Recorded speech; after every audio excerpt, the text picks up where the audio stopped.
الحمدللہ رب العالمین والصلاة والسلام علی سید المرسلین وعلی آلہ وصحابہ اجمعین اما بعد رب اشرح لی صدری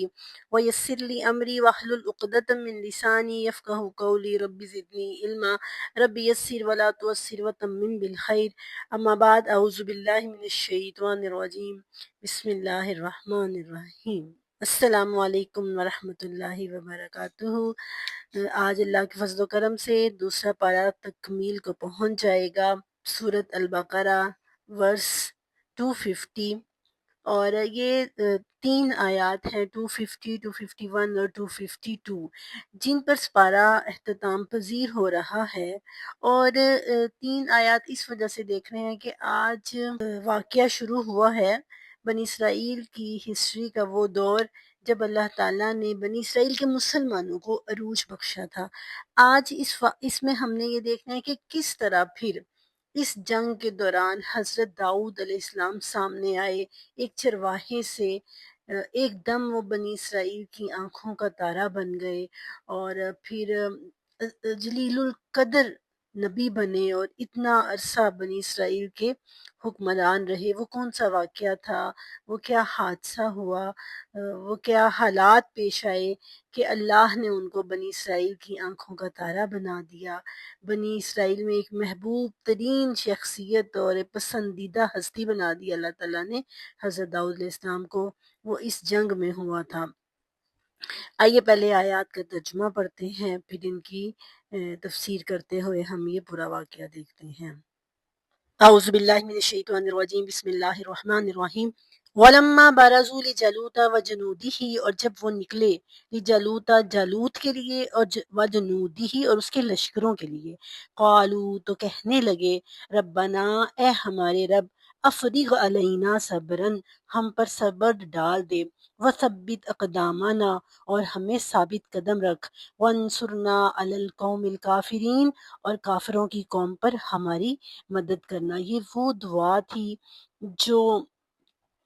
حضرت طالوت علیہ السلام کے ساتھیوں نے اس وقت مانگی جب وہ جالوت اور اس کے لشکروں کے ساتھ جنگ کرنے کے لیے نکلے تھے۔ اور یہ ایسی دعا ہے کہ کوئی بھی انسان جب وہ اللہ کے راستے میں جہاد کرنے کے لیے نکلتا ہے، کسی طرح کی بھی کوشش کرنے کے لیے نکلتا ہے، وہ جہاد ہے، وہ قتال ہے، وہ اس کے دین کی خدمت ہے، قرآن پاک پڑھانے کے لیے جا رہے ہیں، آپ دین کا کوئی کام کرنے کے لیے جا رہے ہیں، آپ پر کوئی بھی مشکل آنے والی ہے،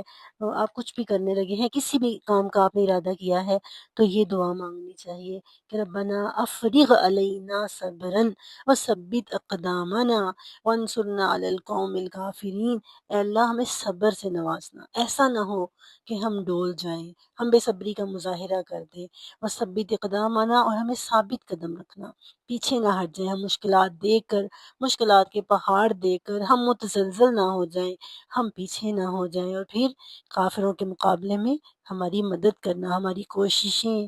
ہماری کاوشیں، ہماری سعییں ناکام نہ ہو جائیں۔ کب انسان تب تک اپنی کوششوں میں، اپنی محنتوں میں، تب تک انسان کامیاب ہو ہی نہیں سکتا جب تک اللہ کی مدد شامل حال نہ ہو جائے۔ کسی کامیاب انسان سے پوچھا نا کہ آپ کو کیا لگتا ہے کہ آپ کی کامیابی کا کیا راز ہے، اس نے بتایا یہ ہو سکتا ہے، یہ ہو سکتا ہے، یہ ہو سکتا ہے، تو وقت کے اسکالر نے کہا نہیں، سب سے پہلی چیز ہے اللہ کی مدد۔ جب تک اللہ کی مدد نہیں آتی، آپ لاکھوں کوششیں کر لیں، آپ کچھ بھی کر لیں، آپ تب تک کامیاب نہیں ہو سکتے۔ اسی لیے اللہ سے یہ دعا کرنی چاہیے کہ اللہ تو ہماری مدد کر، تو ہمارا حامی و ناصر بن جا، وانصرنا علی القوم الکافرین اور کافروں کے مقابلے میں ہماری مدد کرنا۔ یہ صبر کا آ جانا، یہ ثابت قدمی کا آ جانا، یہ سب بھی اللہ کی مدد ہی ہوتی ہے۔ تو یہ دعا جو ہے وہ کوئی بھی کام کرتے ہوئے یہ دعا اللہ تعالیٰ سے کرتے رہنا چاہیے۔ یہ جو جنگ جو ہم پڑھ رہے ہیں نا طالوت اور جالوت کی، یہ بالکل ایسے ہی ہے جیسے غزوہ بدر تھا۔ یہ یاد رکھنا ہے، اس کو ریمائنڈ رکھنا ہے اپنے مائنڈ میں کہ ہم بنی اسرائیل کا غزوہ بدر پڑھ رہے ہیں۔ اگلی آیت دیکھیے۔ فَهَزَمُوهُمْ بِإِذْنِ اللَّهِ فَهَزَمُوهُمْ، انہوں نے ان کو شکست دے دی، یعنی بنی اسرائیل نے جالوت کے لشکروں کو شکست دے دی۔ وَقَتَلَ داود، اور قتل کر دیا داؤد علیہ السلام نے جالوت کو۔ وَآتَاهُ اللَّهُ الْمُلْكَ، اللہ نے اس کو عطا کی، کس کو؟ داؤد علیہ السلام کو، الملک بادشاہت، والحکمت اور حکمت، وعلمہ اور انہیں وہ کچھ سکھایا، مما یشاء جو وہ چاہتے تھے، جو اللہ نے چاہا ان کو سکھایا۔ وَلَوْلَا دَفْعُ اللَّهِ النَّاسَ بَعْضَهُم بِبَعْضٍ، اور اگر اللہ دفع نہ کرے، دور نہ کرے، بعض لوگوں کو بعض لوگوں کے ذریعے اللہ دور نہ کرے، لَفَسَدَتِ الْأَرْضُ، زمین میں فساد برپا ہو جائے، وَلَكِنَّ اللَّهَ، لیکن اللہ ذو فضل علی العالمین، جہان والوں پر فضل کرنے والا ہے۔ اب یہ آیت نمبر 251 میں ذکر ہو رہا ہے کہ اتنی بے جگری کے ساتھ اور اتنی بہادری کے ساتھ بنی اسرائیل لڑے کہ انہوں نے شکست دے دی جالوت کے لشکروں کو۔ جالوت بہت بہادر تھا۔ اب یہاں پہ میں آپ کو واقعہ پورا سناتی ہوں۔ وہ اتنا بہادر تھا کہ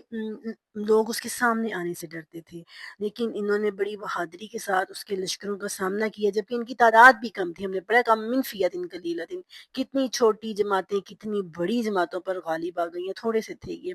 اور اتنی بے جگری سے اتنی بہادری سے یہ لوگ لڑے کہ انہوں نے ان کو شکست دے دی۔ اب جب ان کو شکست ہونے والی تھی نا، تو جالوت جو ہے نا وہ خود سامنے آیا، اور وہ بہت قد آور تھا، عام انسانوں سے لمبا، اور بہت ڈیل ڈول والا اس کا سڈول باڈی تھی اس کی، بھاری بھرکم جسم، اور لوگ اس کے سامنے آنے سے ڈرتے تھے، اور پورے جسم پہ نا اس نے لوہے کی زرہ پہنی ہوتی تھی، اور کیا تھا کہ صرف ایک آنکھ اس کی نظر آتی تھی۔ اب بنی اسرائیلی گھبرا رہے تھے کہ کس طرح سے ہم اس کا مقابلہ کریں، پیچھے ہٹنا شروع ہو گئے۔ اس دوران میں بنی اسرائیل کی فوج میں حضرت داؤد علیہ السلام شامل ہوئے تھے، and he was 16 year old only, اور یہ جنگل میں نا اپنی بکریاں چرا رہے تھے، ان کے پاس ریور ہوتا تھا، اور ان کے پاس یہ صلاحیت تھی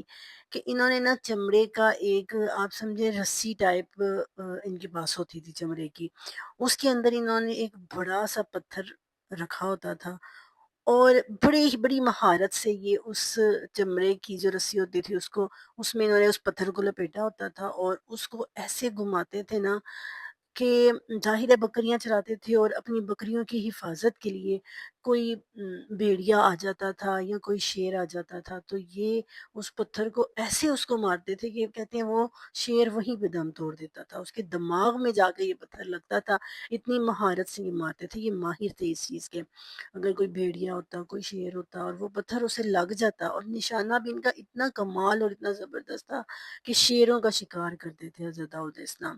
اور صرف 16 سال کی ان کی عمر تھی۔ انہوں نے کہا کہ میں جالوت کا مقابلہ کروں گا، اور اس کے سامنے یہ بہت چھوٹے اور وہ بہت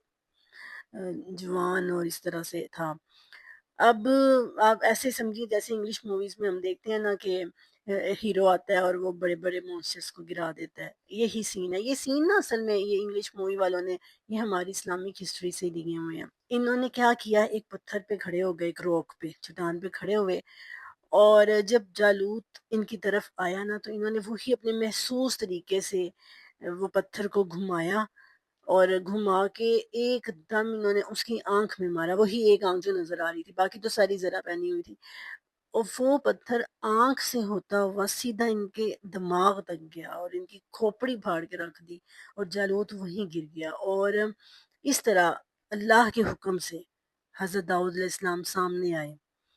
اور بنی اسرائیل خوشی سے نڈال اور کوئی ان کو ہاتھوں میں اٹھا رہے ہیں، اور آپ سمجھے کہ مین آف دی میچ یہ قرار دیے، اور پھر جو ہے وہ یہ جنگ مسلمانوں نے، بنی اسرائیل کے مسلمانوں نے جیتی، اور پھر 16 سال تک طالوت علیہ السلام انہوں نے حکومت کی، اور انہوں نے حضرت داؤد کو اپنے ساتھ رکھا، اور ان کی اللہ تعالیٰ نے ان کو حکمت دی تھی، ان کو فہم دیا تھا، جس کی وجہ سے وہ ان کو بہت پسند کرتے تھے، طالوت علیہ السلام بہت پسند کرتے تھے۔ اپنی 16 سالہ حکومت کے دوران انہوں نے ان کو اپنے ساتھ رکھا، اور اپنی بیٹی کی شادی ان کے ساتھ کی، اور پھر یہ ہوا کہ اللہ تعالیٰ نے ان کو 40 سال تک حکومت دی اور یہ بہترین نظام حکومت انہوں نے چلایا، ایسے ایسے حکیمانہ فیصلے کیے کہ یہ مشہور ہو گئے، اللہ کے پیغمبر بنے، اور اللہ تعالیٰ نے ان کو زبور عطا کی، اور پھر اللہ تعالیٰ نے ان کو اپنے معجزات عطا کیے۔ یہ جب زبور پڑھتے تھے اتنی خوش الحانی سے پڑھتے تھے، اتنی زبردست آواز ہوتی تھی کہ ان کے ساتھ پرندے بھی، ہوائیں بھی، سب ان کے ساتھ زبور پڑھنا شروع کر دیتے تھے۔ وَأَلَّنَّا لَهُ الْحَدِيدَ، اللہ نے فرمایا کہ داؤد کے ہاتھوں پہ ہم نے لوہے کو نرم کر دیا تھا۔ یہ زیرہ بناتے تھے، زیرہ کی کڑیاں جوڑتے تھے، اور یہ نہیں کہ کسی بھٹی وغیرہ پہ نہیں گرم کرتے تھے، ہاتھوں کے ساتھ ہی ان کو موڑ لیتے تھے۔ یہ ان کا معجزہ تھا۔ جلیل القدر نبی تھے، 40 سال تک انہوں نے عظیم الشان حکومت کی، اور پھر اس کے بعد ان کے بیٹے سلیمان علیہ السلام کو کہا جاتا ہے کہ پوری دنیا پر بادشاہت حاصل ہوئی۔ انہوں نے اللہ سے دعا کی تھی کہ اللہ مجھے وہ بادشاہت عطا کر جو کسی کو نہ دی ہو، اور اللہ نے ان کو چرند پرند جن و انس پر حکومت دی، اور وہ بھی اللہ کے عاجز و جلیل القدر نبی تھے، اور 40 سال تک انہوں نے بنی اسرائیل پر حکومت کی۔ اس کے بعد پھر بنی اسرائیل کا یہ جو روشن دور ہے یہ ختم ہونا شروع ہوا۔ پھر ایک ظالم بادشاہ بخت نصر جس کو کہتے ہیں وہ آیا، اور اس نے آ کر بنی اسرائیل پر ظلم و ستم کی انتہا کی، اور وہ جو ٹیمپل آف سلیمان ہے وہ اس نے گرایا، اور تابوت سکینہ بھی تب بنی اسرائیل سے کھو گیا، اور یعنی کہ ان کے انحطاط کا دور ہوا۔ اور پھر اللہ نے جو آگے ایک رول بتایا ہے، ایک اللہ تعالیٰ نے ایک اصول بتایا ہے، وہ یہ کہ جب بھی کوئی قوم میں فساد برپا کرنا شروع کر دیتی ہے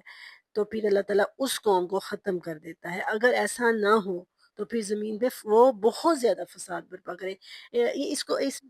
فارمولے کو یا اس رول کو آپ اس ایک مثال سے سمجھ سکتے ہیں کہ اللہ نے ہر فرعون کے لیے ایک موسیٰ پیدا کیا ہے، یعنی ہر ظالم انسان کو ختم کرنے کے لیے اللہ تعالیٰ نے اللہ کسی نہ کسی کو بھیجتا ہے۔